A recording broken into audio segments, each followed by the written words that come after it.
membangun Banoa, ayo membangun Banoa, ayo membangun Banoa, ayo membangun Banoa.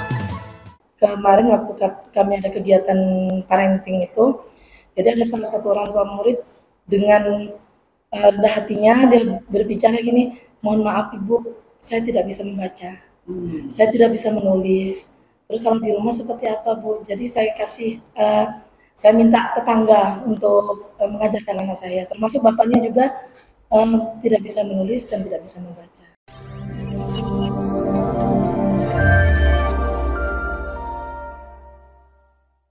Semangat pagi! Baik, sobat-sobat CBI dimanapun berada, pada hari ini ada yang berbeda dengan episode-episode sebelumnya. Jadi pada episode kali ini kalau teman-teman melihat ada di belakang saya ada rame-rame tuh, ada bapak dan ibu yang ganteng dan cantik-cantik nih. Nanti kita bahas nih, ada apa hari ini sebenarnya.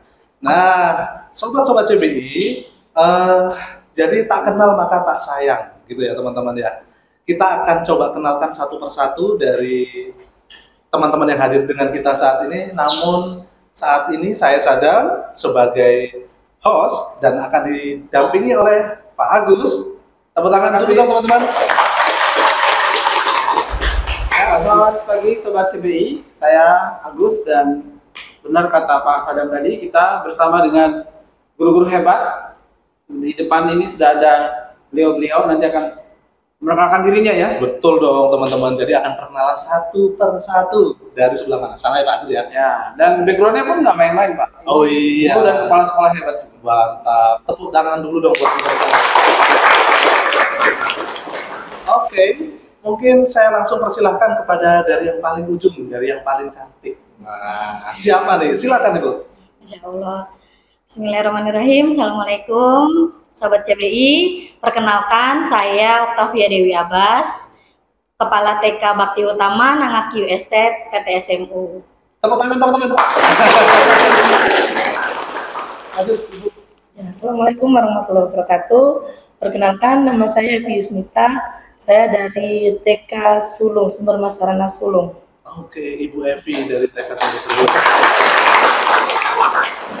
Yang cantik udah, sekarang yang ganteng. Silakan Pak. Terima kasih Pak. Ya, Assalamualaikum warahmatullahi wabarakatuh. Waalaikumsalam warahmatullahi wabarakatuh. Saya Suhaidi Ansori, Kepala Sekolah SMP Sumber Mas Sarana 2. Oh. Oke, sobat-sobat CBI, kita akan bahas terkait hal-hal yang mungkin nanti kita akan lebih kita akan bahas lebih mendalam karena di sini sudah ada suhunya. Pak Agus nih. Ya, terima kasih Pak Sadam. Jadi, hari ini ada apa nih Pak? Kok rame-rame nih kita di sini? Jadi kita hari ini hadir Pak Sadam untuk halal bihalal. Oh, oke. Jadi Sobat CBI mungkin tahu ya bahwa sekolah yang dimiliki CBI itu tersebar dari 2 kabupaten yang besar, yaitu Kabupaten Kota Waringin Barat dan Namanda. Nah, untuk hari ini kita ingin ngobrol nih dengan mereka, menggali bagaimana lika-liku menjadi pendidik yang ada di perkebunan. Wih, lika-liku ya Pak ya. Jadi perjalanannya cukup lumayan panjang kalau bisa lika-liku nih. Saya tadinya mau menyebut suka-duka. Suka-duka.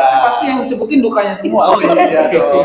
Jangan dong. Jangan dong. Oke. Tapi nggak apa-apa Pak. Nanti ada suka ada duka boleh deh Pak. Jadi memang kelihatan gitu kan. Saya mau pastikan jangan ada sesi curhat. Oh. Ya.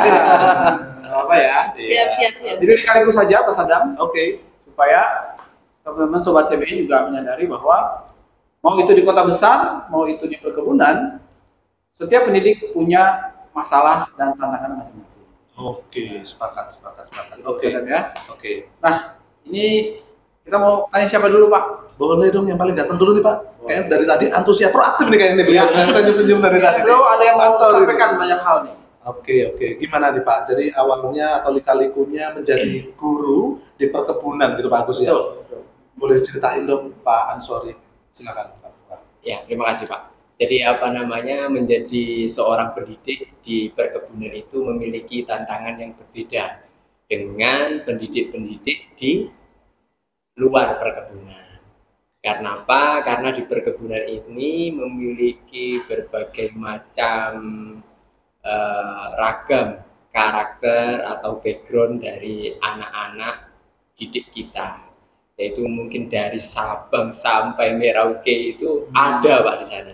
Nah tentu itu akan ada tantangan tersendiri Pak, karena seorang pendidik pastinya memiliki tujuan yang mulia, yaitu mencerdaskan mereka, menjadikan mereka sebagai seorang yang berkarakter, berbudaya, dan memiliki kepribadian yang baik, atau menjadi seorang insan-insan yang taat dengan agamanya. Luar biasa ya tujuannya ya. Masya Allah. Baik, tadi Bapak menceritakan ada berbagai macam karakter, terutama dari karakter anak-anak, terus background pola asuh yang pasti berbeda. Iya. Itu pasti menjadi tantangan ya Pak? Iya. Ya? Gimana tuh Pak? Bapak, ini terutama Bapak, Iya. Bapak dulu nih. Iya. Dengan menyikapi tantangan seperti itu, apa nih yang biasa Bapak lakukan? Iya. Bisa detailkan Pak? Ya, jadi ini Pak, kami sebagai seorang pendidik itu memfasilitasi anak-anak kita dengan berbagai macam kegiatan, baik itu yang spiritual atau yang meningkatkan potensi-potensi, saling mengenal budaya. Kita rangkul semuanya Pak, banyak kegiatannya. Ada misalnya Jumat religi, ada misalnya bina prestasi, ya saling bertukar informasi tentang budaya, sehingga mereka akan saling mengenal dan saling menghargai, menghormati. Tidak ada rasa atau muncul saya A, situ B, sehingga berbaur bersama, saling menghargai. Banyak bagus ya program-program pengembangan potensi anak-anak ya. Intinya terlihat sekali Pak Ansor ini, Mas Adam, ingin menaikkan standar kualitas di sekolah. Luar biasa. Nah, ini menarik nih Mas Adam. Gimana tuh Pak? Saya ingin tanya kepada kontestan selanjutnya. Oke, kontestan. Karena beliau tadi bilang, wah Pak, saya ditaruh di kursi panas nih katanya. Gimana Jadi, nih? Bu Evi, adakah hal-hal menyentuh yang Ibu alami selama jadi guru dan kepala sekolah di perkebunan ini? Sudah tahun keberapa ini Bu? 12 Pak. Biasa Pak, sudah lebih dari 10 tahun? 12 tahun 12 ya. tahun. Itu teman-teman coba bayangin. Guru-guru kita nih ada salah satunya Bu Evi, 12 tahun. Saking betahnya ya Pak. Nah, itu. Nanti kita tanya nih, kenapa bisa seperti itu. Tapi tolong jelasin aja dulu tadi. Iya. Nah, Pertanyaan yang tadi, apakah ada hal-hal yang menyentuh selama karir Ibu sebagai pendidik di perkebunan? Silakan. Ada Pak. Jadi kemarin itu kemarin waktu kami ada kegiatan parenting itu, jadi ada salah satu orang tua murid dengan rendah hatinya dia berbicara gini, mohon maaf Ibu, saya tidak bisa membaca, saya tidak bisa menulis. Terus kalau di rumah seperti apa Bu? Jadi saya minta tetangga untuk mengajarkan anak saya, termasuk bapaknya juga tidak bisa menulis dan tidak bisa membaca. Jadi kami itu sampai gimana ya caranya agar anak ini tetap bersemangat, biarpun dari pihak kedua orang tuanya istilahnya masih kurang dalam bidang pendidikannya seperti itu. Jadi kami juga dengan sukarela mengajarkan, misalnya di luar jam, ayo ya kalau mau membaca silakan, kita belajar mengenal huruf, mengenal angka, sambil bermain juga seperti itu. Alhamdulillah, jadi dari situnya muncullah kebanggaan dari kita sendiri sebagai pendidik. Kita anggap seperti kita berhasil seperti itu. Dari nol anak-anak dari belum bisa cara memegang pensil yang benar sampai lulus dari TKB ke SD itu bisa mengenal setidaknya satu huruf atau satu angka, apalagi sudah bisa membaca dengan lancar, itu kebanggaan yang luar biasa buat kami. Harus ngomong-ngomong masalah itu, sebenarnya peran guru ini sangat penting ya Pak ya. Luar biasa. Artinya kalau kita di perkebunan dengan situasi seperti itu, berarti pengaruhnya besar. Sangat besar. Apalagi tadi kalau saya lihat beliau menceritakan bahwa ya memang ada beberapa orang beda-beda situasinya ya. Iya. Ada yang tidak bisa membaca, orang tuanya dengan situasi seperti itu menjadikan effort yang lebih kan, artinya untuk Iya. guru untuk mengajarkan. Iya, jadi tantangan tersendiri buat kita. Kenapa Bu? Ibu bisa merasa bahwa itu menjadi hal yang harus dilakukan nih. Kira-kira kenapa Bu? Kita tujuannya pasti ingin anak-anak itu bisa mencerdaskan, istilahnya mencerdaskan anak-anak yang anak muda sekarang gitu.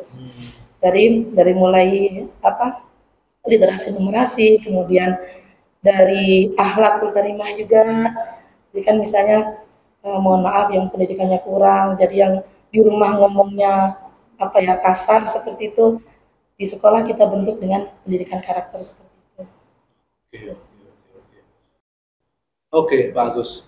Dari situ tadi udah dijelaskan lumayan banyak Panjang lebar ya. pengaruh Iya. panjang lebar terkait apa yang harus dilakukan oleh guru, lumayan berat teman-teman, bukan hal yang mudah ya, tapi inilah yang teman-teman lakukan nih Bapak dan Ibu guru yang ada di kita di perkebunan. Ada di sampingnya Bu Evi. Ada Bu Dewi. Ada siapa nih? Bu Dewi. Gimana Bu Dewi kalau terkait tadi pertanyaan dari Pak Agus juga? Untuk lika-likunya ya Pak, kalau dari saya di Regional 2 Pak, tentunya banyak. Jadi dari TK itu kan pada dasarnya adalah mendidik anak-anak usia dini ya Pak. Nah pastinya pendidikan karakter itu kan yang kami utamakan untuk anak-anak itu kenali dulu atau asah dulu dari awal sebelum mereka membuka buku, membaca, menulis seperti itu. Jadi kemandirian, tanggung jawab, kedisiplinan itu adalah hal-hal yang paling kami utamakan lah dalam pendidikan anak usia dini seperti itu. Nah, jadi sama seperti Bunda Evi, mungkin pencapaian saya Pak dan teman-teman gitu, itu berhasil menyelamatkan keluarga yang mau pisah. Seperti itu. Jadi pada saat momen perpisahan itu kan dipanggil satu persatu, Ananda siapa, anak dari bapak siapa dan ibu siapa seperti itu. Nah itu anak ini nangis gitu. Jadi ketika anak mengetahui problem keluarga, kemudian berdampak. Jadi yang awalnya dia ceria, yang awalnya dia itu suka menggambar, yang suka mengekspresikan dari berbagai aktivitas, akhirnya murung gitu kan. Guru itu melihat perbedaannya antara sebulan yang lalu dengan saat ini nih apa gitu. Kemudian saya tanya kan, kenapa nak gitu? Oh, karena orang tua saya mau pisah, seperti itu. Nah, saya lakukan pendekatan dengan ayah dan bundanya gitu.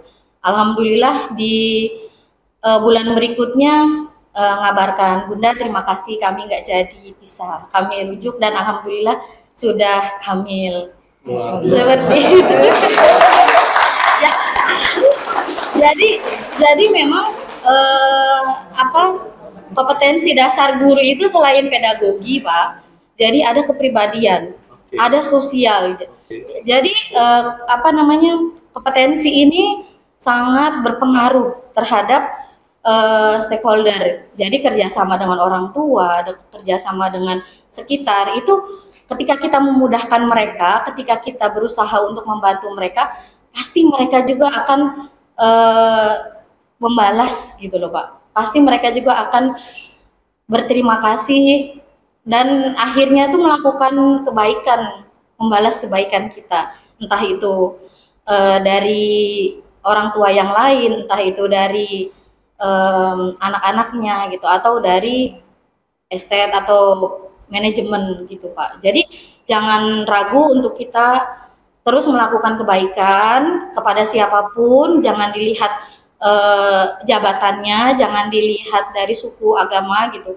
Tapi lakukan saja kebaikan, pasti kita akan menuai buahnya yang manis. Luar biasa. Kalau saya sepakat sih dengan poin. Tapi ngomong-ngomong, kayaknya perlu ditanya. Ini kan di dulu kan di hutan, kok mau loh? Benar. Ini ada pertanyaan nih dari Pak Ratu di belakang nih teman-teman. Tidak terlihat tapi terasa. Iya. Tidak terlihat tapi terasa ya Pak, luar biasa. Baik.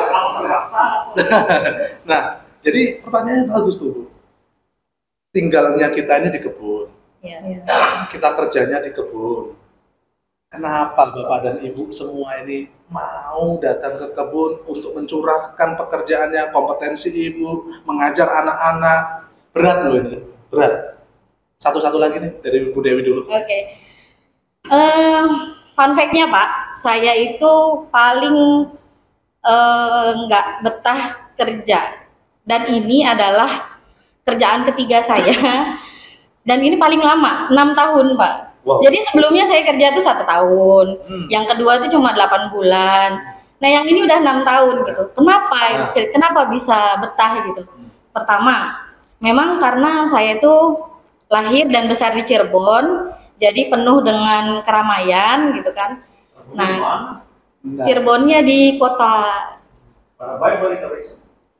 Nah, kan jadi sama pimpinan kita Pak Ratu nih, beliau juga dari Cirebon. Nah, Iya Pak. lanjut. Nah jadi dengan keramaian kota, terus intinya itu tuh udah cukup lah Pak. Jadi saya menikmati alamnya seperti itu, udaranya. Jadi karena ada kesukaan naik kendaraan nggak pakai helm gitu kan di sini kita Jangan ditiru ya, jangan ditiru, jangan boleh ditiru nih. Nah, lanjut. jadi apa ya, Jadi Mas ada ibu ini suka dikebut karena pakai helm. Iya.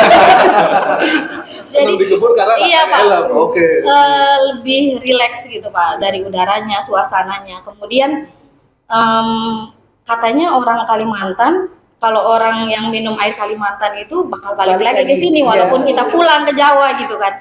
Nah, jadi ya mungkin karena Allah sedang menebarkan rezeki saya di sini, Pak. Jadi intinya saya menjalani yang disediakan, yang ditakdirkan sama Allah. Kemudian memang ketemu jodohnya di sini. Gitu. Jadi karena orang tua udah nggak ada, jadi maka saya menikmati ini sampai detik ini. Ada yang bilang katanya Kalimantan serem. Ada yang bilang tuh, Bu, Kalimantan serem. Menurut Bu Dewi gimana tuh? Kalimantan Dengan tuh, opini tersebut benar ataukah hanya pendapat? Gitu. itu hanya pendapat sih Pak, kalau serem gitu. Kalau kita memfasilitasi kita dengan hal-hal yang baik, aktivitas yang baik, ketemu dengan orang yang baik, kumpul-kumpul yang bermanfaat gitu, itu nggak akan terasa serem gitu. Paling kalau hujan licin itu seremnya Pak, malam-malam. Seremnya karena belum pernah kesini. Kalau sudah kesini pasti ketagihan. Cobain deh kesini, cobain. Tuh teman-teman, berarti artinya stigma negatif terkait perkebunan itu udah dipatahkan oleh Bu Dewi. Bayangin coba, gitu kan? Iya. Jadi siapa yang suka naik motor pakai helm, tinggal ibu. Oke. Baik, Kalau yang ibu yang di tengah, suka Bu Evi. Iya. suka di kebun. Nah, itu kan Jauh dari sinyal. iya betul. Dan saya dari Jawa juga, saya dari Mojokerto itu. Untuk pertama kalinya saya juga melihat sawit itu seperti ini. Pertama, saya kan kesini karena ikut suami ya. Nah, suami saya tuh asli orang sini juga. Kemudian saya mikirnya Kalimantan tinggal di hutan itu pasti banyak binatang buas. Seperti itu. Jadi pikiran pertama kali pikiran saya itu pasti gitu. Sama Bu. Betul ya. Jadi mikirnya kalau tinggal di hutan tuh pasti banyak binatang buasnya. Harimau. Harimau betul. Kemarin memang awalnya saya memang pemikirannya seperti pasti harimau, orang hutan tuh pasti seperti itu, monyet, terus ada apa yang binatang-binatang buas seperti itu. Yang ada juga beda. Kalau itu banyak Pak. Nah pas saya pertama itu saya jadi guru di Suaya. Sebelumnya saya itu ya bekerja juga istilahnya yang tidak berhubungan dengan anak-anak. Jadi saya itu berhubungan dengan keuangan seperti bagian di payroll atau bagian apa ya kayak apa namanya Administratif lah. administrasi seperti itu. Jadi pas pertama saya masuk jadi guru, wow seperti ini ya menghadapi anak-anak gitu kan. Jadi kita mau menahan emosi seperti kita Nggak jadi marah ya? nggak jadi marah karena oh ini anak orang, kita membayangkan ini anak sendiri seperti itu. Apalagi kalau udah tingkah konyolnya keluar kan. Nah, ya kita istilahnya kita bisa jadi wasit juga. Seperti kalau misalnya ada anak yang berantem, kita jadi wasit, kita bisa jadi psikolog juga, gitu kan. Jadi serba bisa. Jadi kita bisa jadi perawat juga, perawat dadakan seperti itu kalau sudah di Jadi sekolah. koki dadakan. Jadi koki juga bisa seperti itu. Tapi dari bahasanya kayaknya dari Surabaya itu kan. Jawa Saya Timur Mojokerto, ini, Pak. Pak. Mojokerto ini. Mojokerto, Pak. Teknologi itu bahasanya. Oh iya. Dekat Mojopahit, Pak, kerajaan Mojopahit, Pak. Artinya menjadi seorang guru itu tidak hanya mengajar, teman-teman. Kalau dia disampaikan Bu Evi tadi, harus multitasking. Jadi mulai dari apapun harus bisa. Ya. Artinya seorang guru itu tidak melulu apa yang dia ajarkan itulah yang dia pahami. Yang saya tangkap adalah seorang guru itu punya motivasi berprestasi yang tinggi, artinya mau belajar. Betul ya, Bu? Betul. Terkait hal-hal baru, guru itu juga harus lebih banyak update kayaknya. Benar. Mau nggak mau disesuaikan dengan kebutuhan yang sekarang. Ya. Seperti itu ya Pak Gus ya? Karena gini Pak Sadam, jadi kita memang bisa mengandalkan internet Pak. Oke. Guru-guru mencari pengetahuan, mencari metode baru. Namun menarik nih, kalau kita tanyakan ke teman-teman, apa sih dukungan yayasan dalam hal ini agar mereka bisa maju sebagai seorang pendidik? Ya tadi Pak Ratu bilang walaupun ada di hutan, ada di kebun, tapi nggak kalah nih dengan sekolah yang ada di kota. Apa hal yang sudah yayasan lakukan agar ibu-ibu merasa, wah, walaupun saya ada di kebun, sinyal turun naik, tapi saya merasa saya punya pengetahuan yang cukup tentang ide-ide mengajar terkini, inovasi dan lain sebagainya. Apa yang kira-kira dilakukan? Karena kan tadi tantangannya Pak Sadam sampaikan ada dalam soal karakter, soal kecerdasan anak-anak yang mungkin Berbeda-beda gitu ya. Ya, keluarga berbeda. Silakan.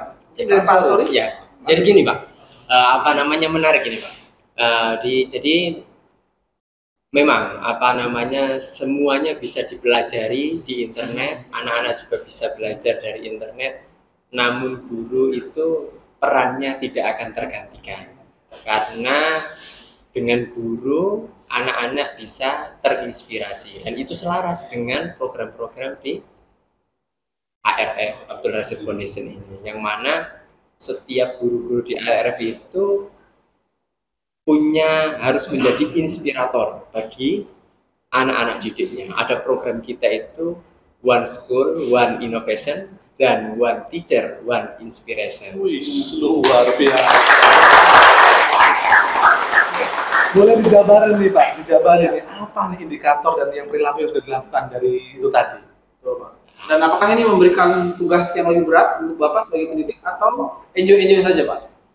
Jadi untuk ini Pak, ya, untuk inovasi sendiri itu adalah sudah keniscayaan. Seseorang yang tidak berinovasi maka tidak mengikuti kebutuhan zaman, karena setiap zaman memiliki tuntutan yang berbeda.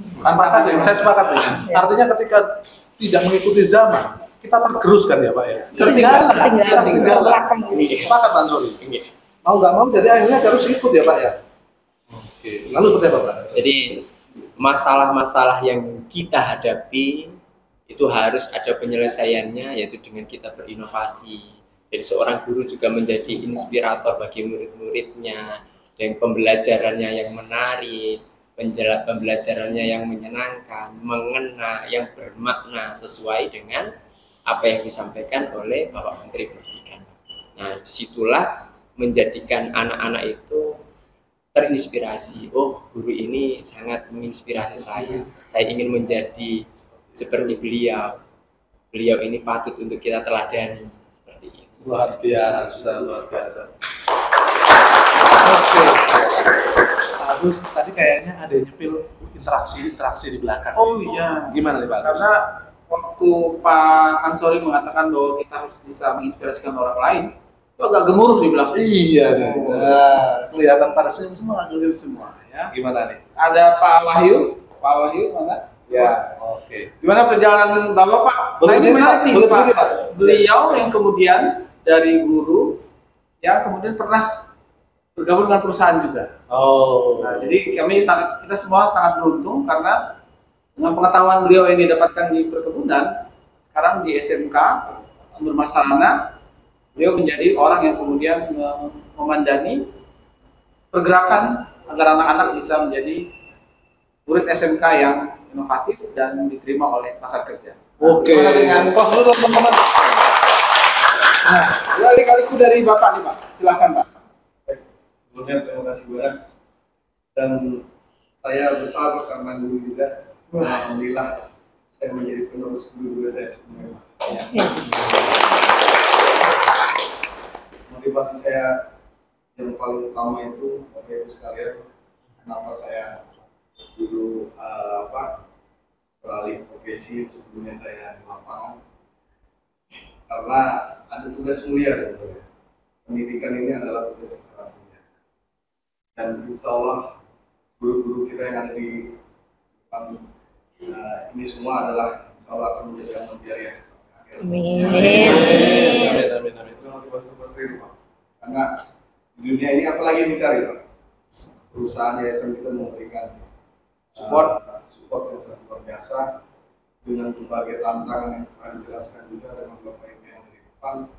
Dan alhamdulillah sampai detik ini kenyamanan dan lingkungan yang baik itu sudah saya rasakan di sini. Terima kasih. Oke. Pak. Poin pentingnya Pak Agus, tadi saya terima nih, ada work-life balance antara pekerjaan dan kehidupan pribadi dari beliau, dan udah merasa nyaman, terus ada upaya beliau itu bekerja sesuai dengan passion. Betul Pak Agus ya? Karena itu kalau tidak balance berbahaya sekali. Nah itu. Walaupun kita ada di kota besar, tapi kalau tidak balance, kita akan merasa kecapean. Iya. Mari kita dengarkan bagaimana mereka kemudian ada di kebun menyelaraskan antara pekerjaan, beban pekerjaan dan kehidupan. Mantap sekali, luar biasa. Macam Kayaknya betul aja ada yang bagus kemudian nih. bertani dan lain sebagainya nih Pak, untuk mengisi waktu. Oh ya, Ya, Benar. silakan. gimana tuh Bu Dewi? Jadi Pak, dari program yang disampaikan Pak Ansori, One School One Innovation dan One Teacher One Inspiration itu, kami melihat lingkungan sekitar TK Bakti Utama itu masih belum optimal. Oke. Jadi masih ada rumput-rumput MB kacangan itu yang kemudian manjat-manjat pagar gitu, nakal ya kan. Dari potong tumbuh lagi, potong tumbuh lagi. Singkat cerita, suatu waktu itu kami melihat, ini ada threat, ada ancaman gitu, ular gitu kan. Nah akhirnya kami berpikir bekerja sama dengan guru dan anak-anak, kemudian bekerja sama juga dengan manajemen Nangak Estate untuk mengelola lahan yang belum optimal ini. Akhirnya kami menanam bunga rosella gitu. Yang bunga rosella ini secara perawatannya itu rupanya tidak memerlukan perhatian yang fokus gitu. Jadi awalnya itu kayak ini loh Pak, cuma iseng-iseng berhadiah gitu. Oke. Yang awalnya itu bibitnya kan saya dapat dari adik dari Banjarbaru gitu kan. Kemudian saya tanam-tanam di sekitar, loh kok tumbuh bagus besar gitu. Kemudian saya coba olah gitu kan, menjadi selai rosella, menjadi bolu-bulung. Saya juga bekerja sama dengan Kepala Sekolah TK Purnama, Bunda Evi. Oke, Ramaikan tangan dulu. Nah, saya berterima kasih dengan Bunda Evi yang akhirnya mau membuatkan bolu-bulung dan akhirnya dicobain oleh banyak orang, salah satunya Pak Agus. Pak Ranti juga. Nggih. Itu juga. Nah, kita tanya dulu, gimana rasanya Pak? Bolu-bolu kemarin tuh Pak? Kalau mau ditambah lagi. Oh, Siap. Kurang berarti. Siap. Ya, ya memang benar Pak. Jadi inovasi atau program-program yang ada di ARF atau Abdul Rasid Foundation ini sangat menginspirasi. Kami sebagai pengelola sekolah itu merasa seperti gelas yang tadinya awalnya ngerasa penuh, ketemu sama manajer kami, Bapak Agus Sampurno itu seperti kosong. Jadi nggak ada apa-apanya gitu. Nah, Pak Agus Sampurno hadir membawa berbagai macam program yang akhirnya tuh yang awalnya kami dari keadaan yang mungkin kayaknya bosen ya, ini kayaknya udah dijalani rutinitas seperti itu. Oke, kita masuk program One Innovation, One School One Innovation, One Teacher One Inspiration. Kerjakan. Masuk lagi program. Oke, kita masuk program Kaizen. Kaizen ini apa namanya, membuat kita 1% lebih baik setiap harinya, seperti itu. Kita menata lingkungan, sarana prasarana, kita menata yang ada di dalam kelas, yang ada di kantor, yang berkas-berkas administrasi, supaya ketika ditanya itu atau ketika diminta langsung efektif gitu kita ambil. Kemudian kan enak ya kalau suasananya rapi, bersih, resik, seperti itu. Kaizen berjalan, kita mendidik, kita mengkondisikan kondisi seperti lingkungan sekolah dan pendidik dan anak-anak gitu kan, untuk kan seperti rapi-rapi itu penting ya Pak. Ya. Jadi kita tidak akan menemukan lagi, oh yang kurang rapi ini anaknya yang jabatannya rendah, oh yang rapi ini yang bapaknya kerjanya seperti ini, seperti itu.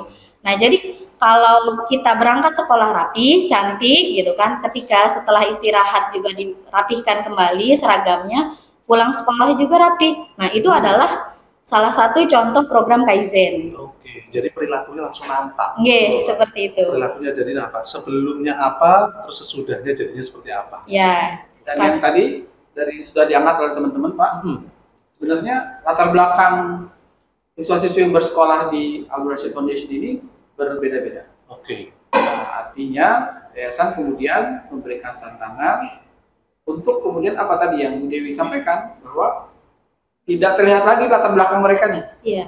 Apakah orang tuanya orang terdidik atau bukan, itu di tangan guru-guru hebat, kepala sekolah hebat ini, maka anak-anak ini tidak ada bedanya. Semua jadi lebih akhlak, harapannya ya. Iya.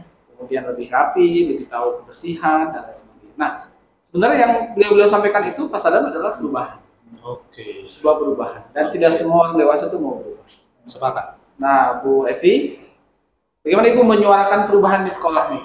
Kan Ibu harus berhadapan dengan orang tua, Ibu juga seorang orang tua siswa juga, kemudian bagaimana menyuarakannya kepada sesama guru dan kepada orang tua siswa dan anak-anak. Biar persepsinya sama. Iya. Karena orang tua itu kan punya sudut pandang beda-beda ya, Bu. Betul.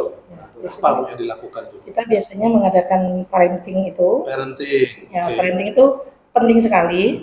Jadi kalau jadwal rutinnya kita parenting 1 tahun itu 2 kali, tapi kalau misalnya ada program khusus lagi kita tambah lagi parentingnya. Seperti parenting biasanya jadi di awal tahun ajaran baru, kemudian di akhir tahun ajaran baru, dengan di akhir semester 1. Nah, terus ini ada program SLC lagi. Ya. Nah, jadi Dijelaskan Bu SLC. Pak. SLC itu adalah Student Led Conference. Oke. Di situ kita memanggil kedua orang tua untuk menjabarkan kemampuan anak, perkembangan anak, kemampuan anak dari mulai dia masuk sampai pertengahan semester, seperti ini perkembangannya. Kita tanya langsung dari Anak menjelaskan.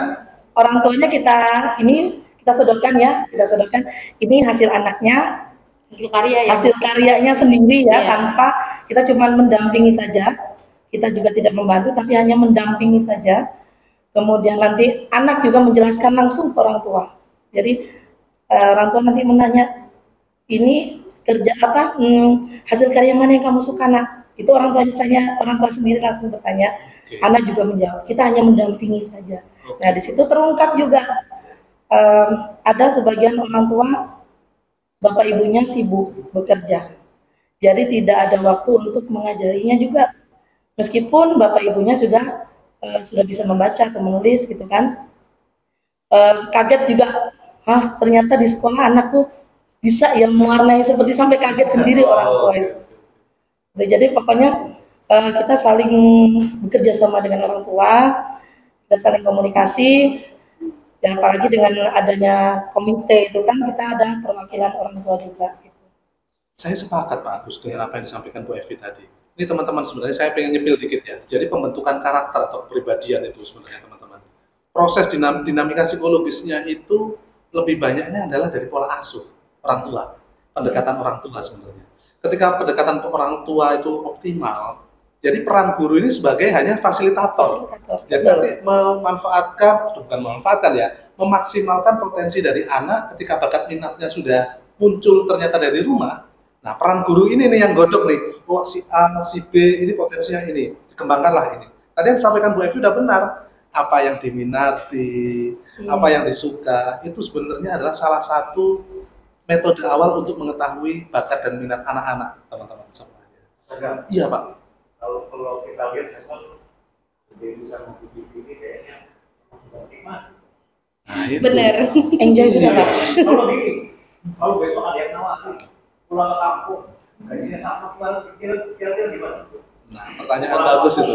Jadi Pak Ratu tadi tanya teman-teman di belakang, mudah-mudahan dengar ya. Jadi kalau nanti sampai pulang kampung, ada yang nawarin untuk pulang kampung dengan gaji yang lebih menarik atau tertarik gitu. Tertarik nggak? Kira-kira gimana? Dari siapa dulu nih? Ya, Saya dulu boleh? ayo. Ya, silakan Bu. Kalau saya kayaknya ya pulang kampung paling ya untuk momen-momen tertentu aja. Karena suami juga di sini, jadi saya juga sudah pindah domisili. Jadi masa Saya tetap di sini. ya, kalau supaya bertani kebun juga cari jodoh di kebun. Oke. Bener Pak. Cari jodoh di kebun salah satu solusi alternatif yang bisa dilakukan untuk bertahan lama. Ya, gitu teman-teman tadi. Oke. Kalau Bu Dewi? Sama Pak, karena orang tua itu kan sudah meninggal semua. Jadi yang ada ini kan mertua di sini, kemudian domisili juga sudah pindah ke sini. Jadi insya Allah, kalaupun harus pindah, mau itu pulang kampung, mau itu kemanapun, seumpama CBI ekspansi Pak ke Sumatera, ke Papua gitu kan. Pak Agus, Bu Dewi, nah gitu kan. Nah itu musyawarah dulu, yang terpenting sama suami. Kemudian baiknya seperti apa gitu. Jadi untuk saat ini hati saya nyaman Pak di sini. ARF Pak. Jadi karena ibu-ibu ini Bener. Iya. Mitosnya gitu ya, Jadi Pak. nyaman. Oh, mitosnya gitu. bukan mitos lagi kan? Oh, bukan mitos ya, Pak? Oh, udah jadi fakta ya, Pak? Oh, iya. Kalau Pak Ansori, nampaknya juga nyaman-nyaman Pak cuma beliau nih, Pak. Bawaannya santai gitu, Pak. Gimana bisa kayak gitu Pak Ansori? Saya cukup nyaman Pak, karena keluarga juga di sini Pak. Orang tua di Jawa, mertua di sini, istri kebetulan pegawai negeri di Kabupaten Lamandawa. Oh. Ya, jadi kita kumpul. Ya kalau ada libur semester, mengunjungi orang tua ke Jawa. Selebihnya kita nikmati hidup sehari-hari di kebun. Oke.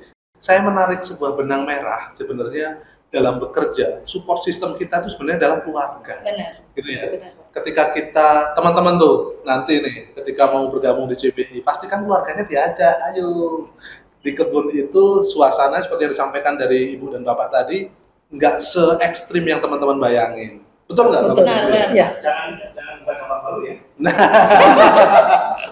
Nanti bukan cabang baru tadi. Wah, itulah yang repot ya, Pak ya. Iya. Nah, Mas Adam, ini mungkin dari teman-teman, kalau 3 orang yang di depan kan, mereka adalah kemudian menjatuh cinta kepada Kalimantan Tengah ya dalam hal ini, Dua Mandau dan Kobar. Nah, kita mau cari tahu nih di belakang mungkin ada guru atau kepala sekolah yang memang putra asli. Siapa, Pak? Ada harusnya ya. Ada yang usul, Ibu? Ya, itu Iya. dia. Boleh Bu, berdiri Bu. Agak keras Bu. Silakan Bu Happy, suara agak keras Bu supaya terdengar di sini. Gimana Ibu suka duka, bukan suka duka ya, lika-likunya ketika ada di CBI sebagai keluarga besar. Silakan. Baiklah Pak, terima kasih atas kesempatannya.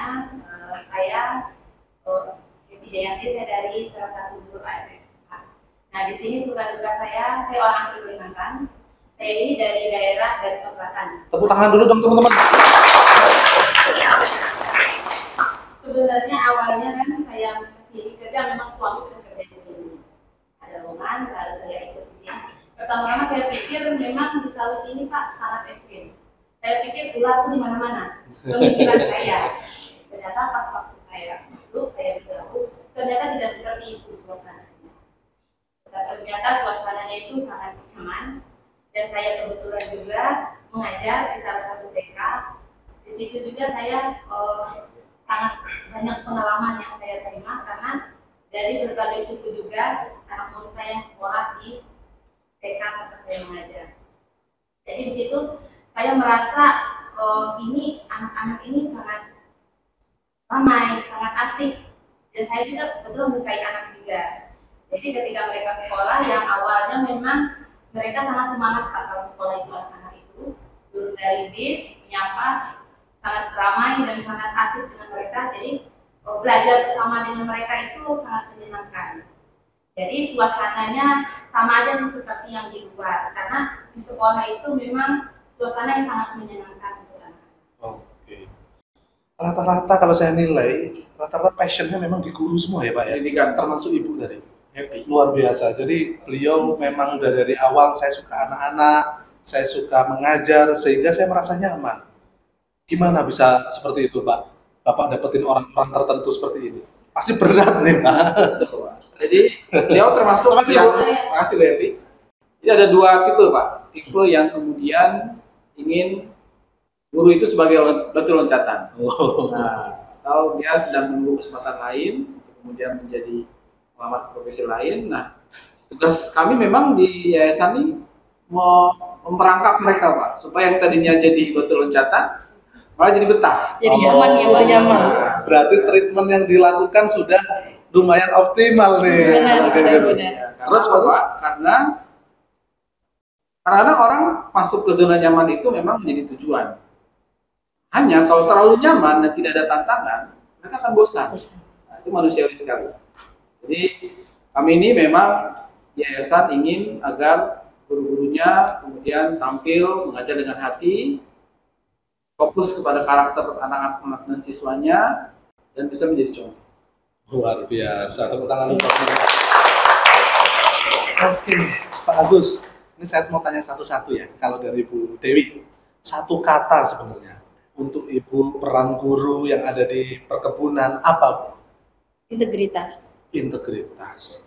Kenapa Bu integritas Bu? Karena integritas itu tidak bisa dibeli ya teman-teman. Jadi karakter atau integritas itu hanya bisa dilatih. Nah, dari mana? Dari masalah-masalah yang kita hadapi sehari-hari.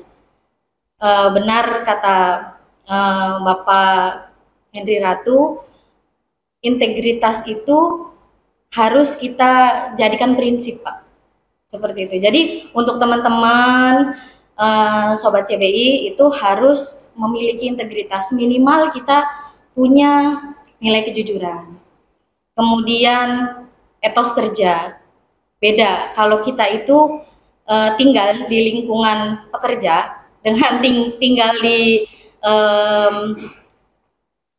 wilayah yang nyaman, semuanya serba ada, itu tuh beda Pak. Contohnya kalau di kebun itu jauh dari pusat perbelanjaan, jauh dari tempat hiburan, maka nikmati aja dulu yang ada di sekitar. Akhirnya lihat ada pakis di sekitar, cabut. Dimanfaatin.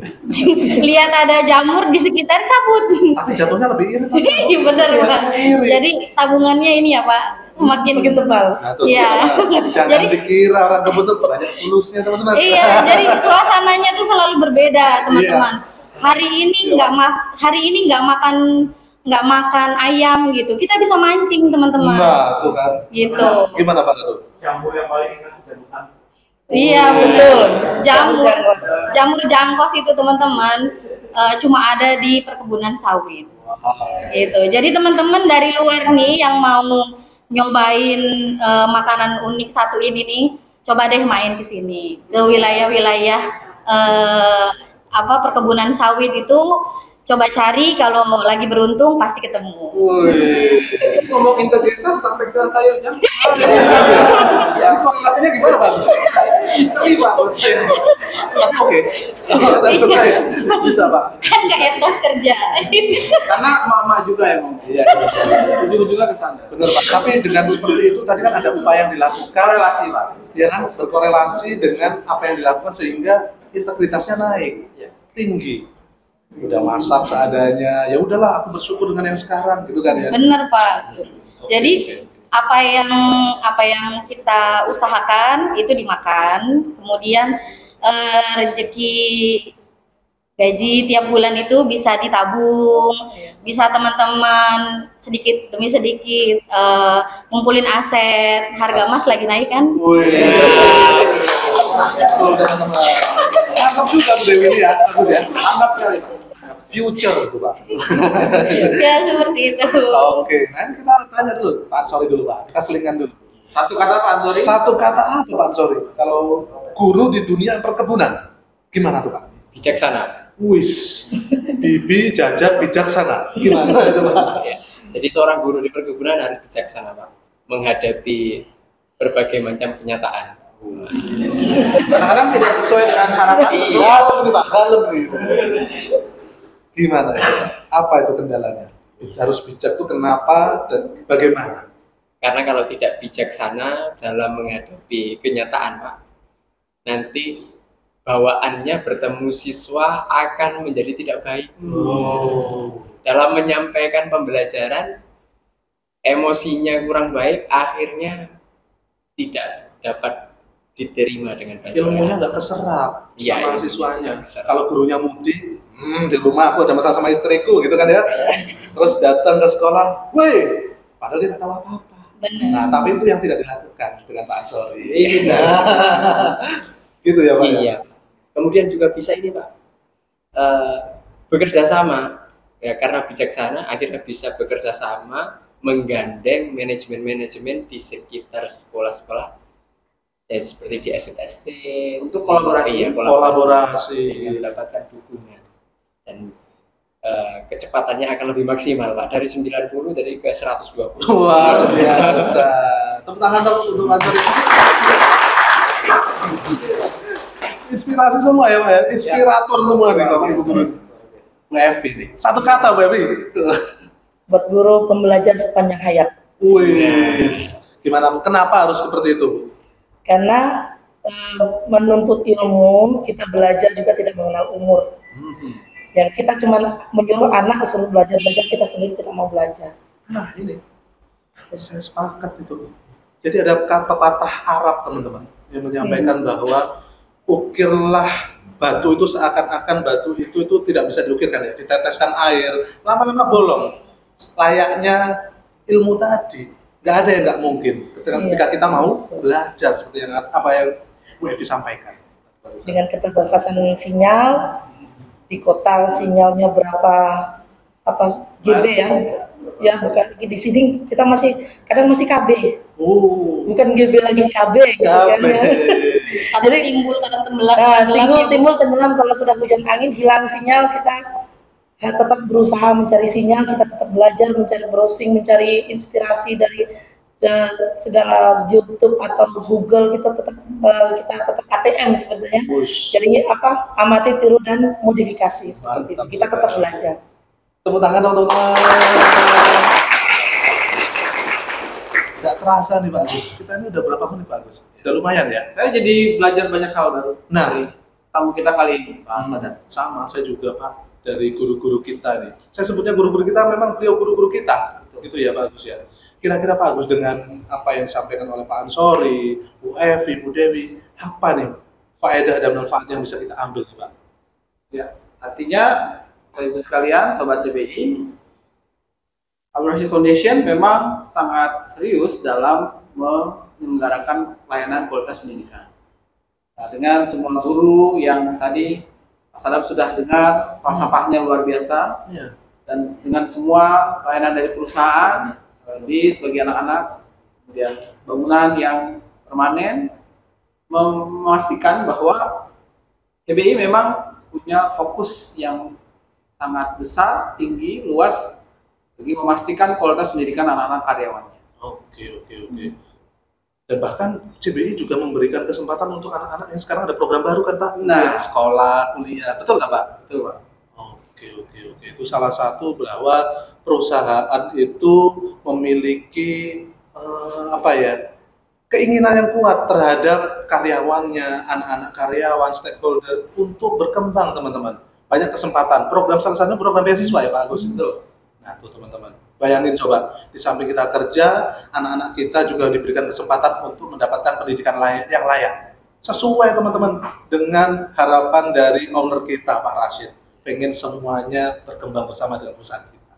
Benar Pak Agus ya? Benar, Luar biasa. Pak. Oke. Apalagi Pak Agus sebelum tutup?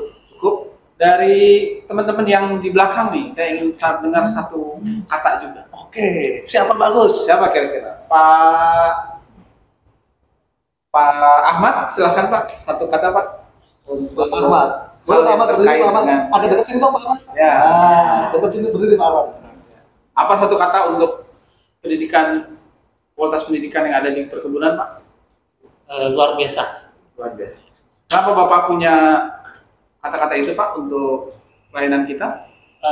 Dari awal saya mulai di sini, kualitas pendidikan dulu agak stuck, cuma cukup, nggak naik, nggak maju.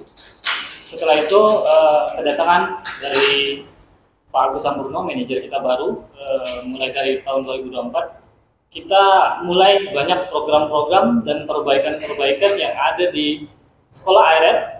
Karena saya merasakan sendiri, karena saya sebagai pengawas sekolah, Bapak, untuk Regional 1, untuk semua infrastruktur di sekolah ARF sudah mulai kita benahi.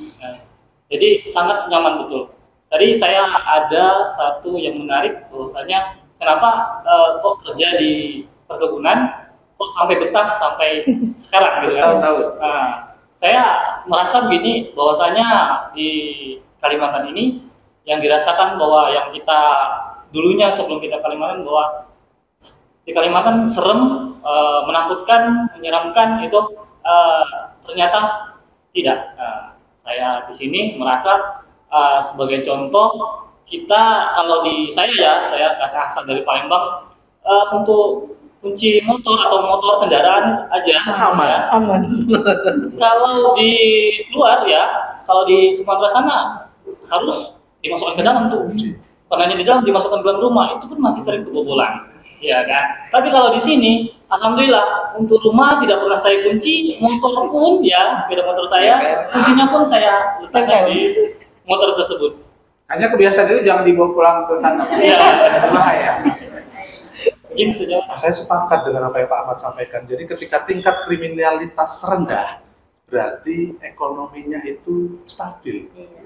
Jadi teman-teman jangan bayangin yang jelek-jelek nih. Tapi disampaikan tadi Pak Ahmad itu udah cukup lumayan, luar biasa di kebun tuh. Sampai motor ditinggal aja aman gitu Pak ya. Kuncinya Pak, kuncinya nangkal aja Pak. Kuncinya nyempel. Berarti Pak, tingkat kesejahteraannya tuh ini Pak, tinggi gitu loh Pak. Jadi kalau kita itu merasa aman, ketika kita meninggalkan kunci motor di luar, berarti hampir tidak ada kejadian kemalingan, kejadian pencurian seperti itu teman-teman. Ibarat kata kalau di dalam kebun sawit ini kayak pesantren lah ya Pak. Iya kan Pak gitu. Nanti ada waktunya kita pulang gitu. Entah sebulan sekali belanja gitu kan, masuk lagi gitu. Jadi ya ibaratkan pesantren aja enak. Luar biasa. Terima kasih Pak Ahmad. Tepuk tangan dong. Tidak terasa teman-teman. Nah ini sebenarnya kalau untuk satu episode kayaknya kurang. Karena pembahasannya sebenarnya seru. Ya kan bagus ya, banyak program-program dan hal-hal lain. Sebenarnya saya pengen bahas tapi kita keterbatasan waktu teman-teman. Sok-sokan banget ya. Baik, teman-teman semuanya tetap pastikan bahwa teman-teman bisa like, komen, dan subscribe channel CBI Podcast kita agar kami tetap semangat untuk buat konten-konten menarik buat teman-teman semuanya. Gitu ya. Oke. CBI Podcast. Kalian